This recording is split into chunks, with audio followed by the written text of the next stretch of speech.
Dan, why do witches use brooms to fly on? I don't know why. Because vacuum cleaners are too heavy.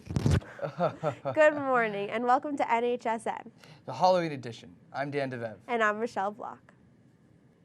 Congratulations to Needham High photography students Gabby Carboni, Julia Cristofano, Sam Davies, Laura Durfer, Brian Hazard, Jesse Jacobson, and Hannah Schiff, whose photos were chosen for the first Boston Globe High School Student Photography Exhibition.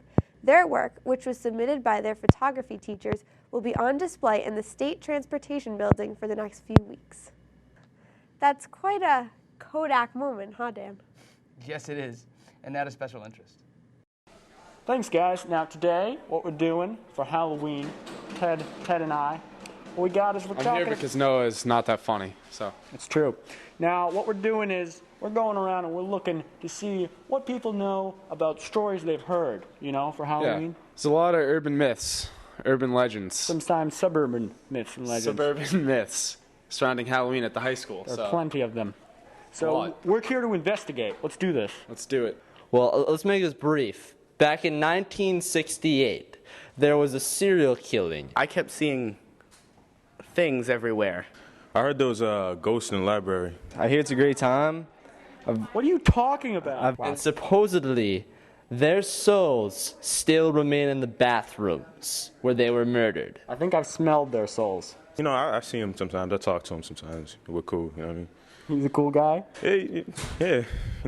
I've met some ghosts. Most of them are jerks. I always remember it's a good time because there's candy, really good atmosphere. It's healthy besides, How is it healthy? I have heard that the senior class is preparing a zombie virus. One time there was a ghost that ate my pie. Really? Was it a witch? Did he ask? No. I'd be pretty pissed if he ate my pie without asking. I ran after him. I can imagine. But he was a ghost. I didn't, nothing happened. Yeah. It's kind of weird. Well, thanks. That's it for special interests. And we're, Hey, no, I got a quick question. Yeah? Do you spook easily? No? What are you talking about? Just wondering. Back to you guys. Thanks, guys. Needham High is a prestigious place, but it still has to be evaluated every so often, every 10 years to be exact. From November 15th to 17th, the NEASC Committee, or the New England Association of Schools and Colleges, will be coming to evaluate the school so that it can be accredited for colleges. We talked to some students and staff members who served on committees last year in preparation for the evaluation. We learned about the work that went into planning for this time period and what we should expect to see around the school. The most important thing to remember about NEASC is that they're here to evaluate our program.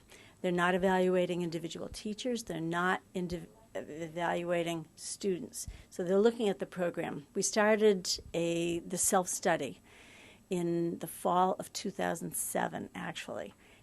I was on the Assessment of Student Learning Committee for NEASC. That is working on academic, civil, and social expectations. And we would discuss if the teachers use different methods to assess student learning, like if they just use tests or projects or quizzes. I just love working with the teachers and hearing their ideas as well as inputting mine. Absolutely. You will be seeing visiting members from the NEASC. They'll have name tags on, but they will be shadowing students, so they will be sitting at the back of your class. It's important that NEASC comes every 10 years because that way the school gets a chance to reflect on the progress that they've made and they get to set goals for the next 10 years. So now they're here to see if what we reported is actually what we are doing, and they're here to make our program better. So make sure to show the NEASC committee why we're so proud of NHS. They're sure to see people of all ages when they come here. That's right, even some senior citizens. A few of Mr. Cohen's and Mr. Walsh's senior classes are starting to train senior citizens who come to school during the week. Mike and Eric investigate this program further. Hey guys, so we're here in the weight room where the Senior to Senior project is taking place, and we're going to go take a look around, talk to some of the seniors and talk to some of the participants and see what's going on. Mr. Cohn's Period 5 gym class has been meeting with senior citizens to evaluate and work on their physical performance capabilities. They work with them in the weight room and in the A gym. We have 6 older adults in my group, along with, I think 8 to 10 of us seniors. I was really surprised about how athletic some of the older adults are. They can definitely do a lot more than we think they can do.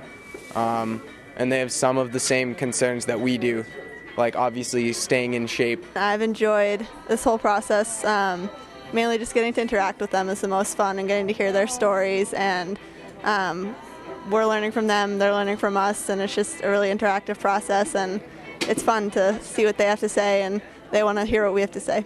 Hopefully we'll see a lot of improvement as the program goes on, but so far we've seen some great improvement, and I'm really excited for it.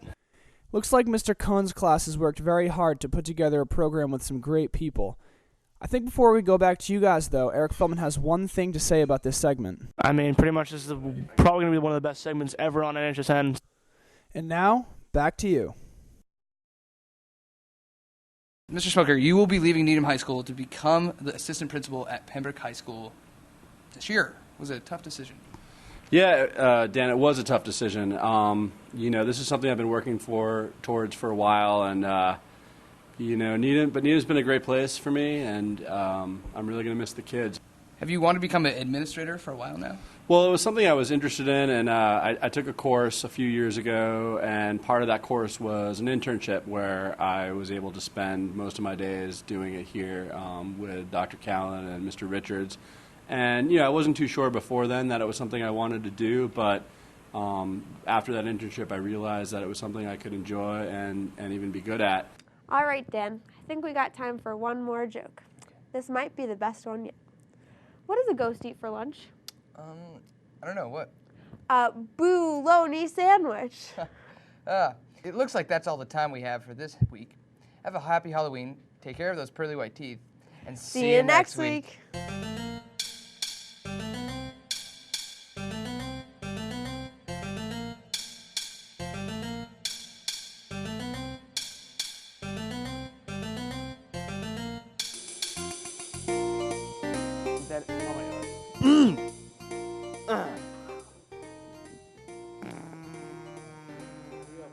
Brandon, can you get out of here, please? Thank you.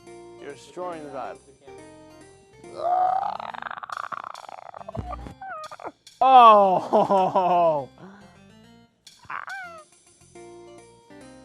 Was he just doing something in there?